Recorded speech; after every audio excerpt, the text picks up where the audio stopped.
हिंदू धर्मात पितृपक्षाचे महत्त्व मानले जाते. पितरांचे श्राद्ध कर्म, तर्पण आणि पिंडदान इत्यादी करण्यासाठी हा काळ सर्वोत्तम मानला जातो.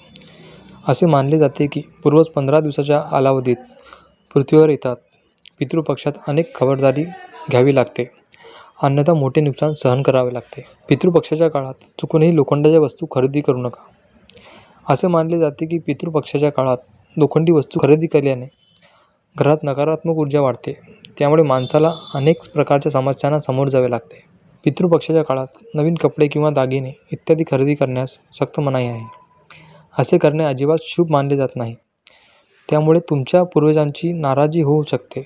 यासोबतच पितृपक्षाच्या काळात नवीन वाहनं किंवा मालमत्ता खरेदी करणे देखील निषिद्ध मानले जाते.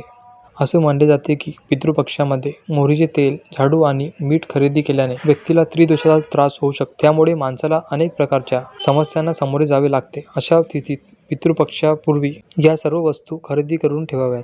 पितृपक्षाच्या काळात मांस आणि मद्यापासून दूर राहावे.